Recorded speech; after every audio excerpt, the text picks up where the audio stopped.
Wait, you you rearranged the entire class schedule? But why? Um, my fork had stopped between my spinach salad and my gaping mouth. And the teacher looked at me and said, "Because of the tests?" So let me back up. As the director of assessment, I created an intricate testing schedule for the entire school. This included arranging the timing so students could take their standardized tests in the same classroom and time with their regular teacher as the same subject of the test. So, for example, sixth graders took their standardized math test at their normal math time in their math teacher's classroom with their math teacher. Simple, right? I told this long story at a staff meeting, making the testing, we wanted to make the testing as low stress as possible for the students, the teachers, and the families. Here's the schedule. Let's make it great. It was going to work, right? Simple. Nope. Somehow, the middle school teachers and I miscommunicated. The teacher spent hours moving locations and timings and arranging the tests for her team and students. We both felt frustrated, foolish, and guilty. There were new decisions that now had to be made, extra communication that needed to happen. All that wasted time.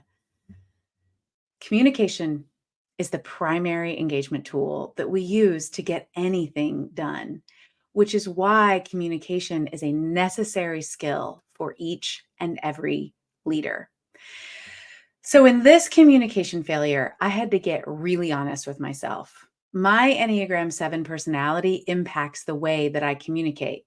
And if I'm not aware of its influence, miscommunication always follows.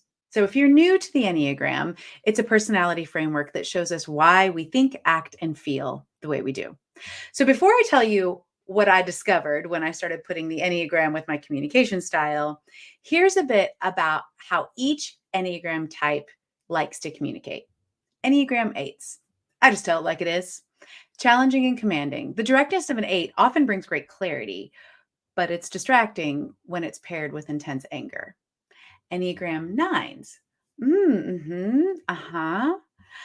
Open and reassuring. Open and agreeable, 9s connect easily with others, but are not forthcoming with their own opinions and responses and perspectives.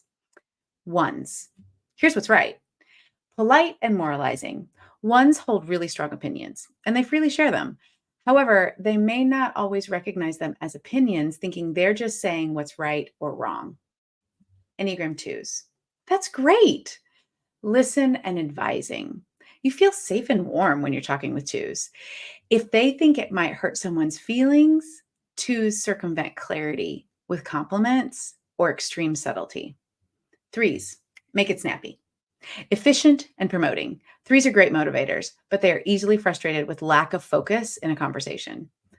4s, is this genuine for me? Meaningful and reacting. 4s want to know what's underneath what people are saying. Their intensity can overwhelm folks who are looking for a simple meaning or a quick conversation. 5s, I'm thinking. Intellectual and observing. 5s need time to share their thoughts. When they open up, they share interesting observations and unique perspectives. 6s, but what if? Supportive and questioning. No one asks questions quite like a 6, both in quality and in quantity. At times, this questioning style can feel combative. 7s, ooh, we could. Stories and brainstorming. 7s are engaging and talkative. They tell stories that involve others and bring context to data and experiences. Sometimes those stories can be distracting. So, how's an Enneagram 7? I don't like limits or micromanaging. And in this scheduling debacle, I realized my Enneagram type's avoidance of limitations got in the way of me giving clear direction. My discomfort with telling grown adult professionals, do it this way. So it came out as suggestions and it left room for interpretation that I didn't want to leave room for. And my story wasn't focused on giving context, it was focused on lightening the mood because testing is stressful. I made the assumption that destroys communication. I said it clearly.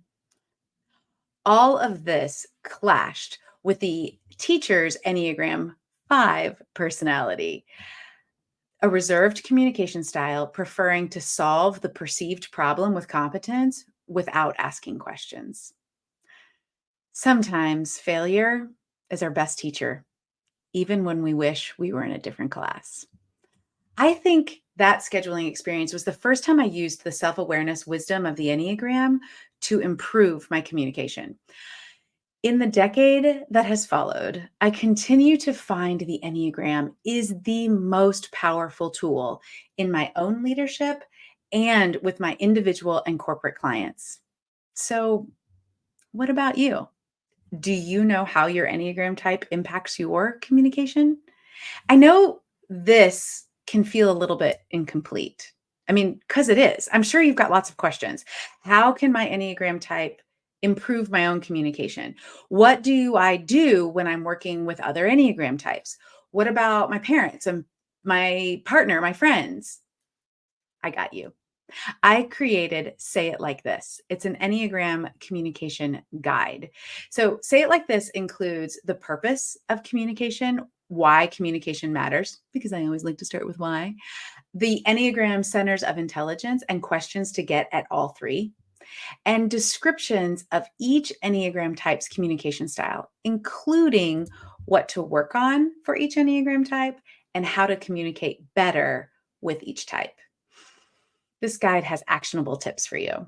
It includes more than just descriptions of different Enneagram styles and how they talk, but actually what to do so you can communicate better, improving your very next communication, your very next conversation for less than the price of two smoothies. And if you would like even more, I'd love to have a conversation with you. I'm a speaker and a consultant, and I can help your team with communication so you can create positive culture with complex people.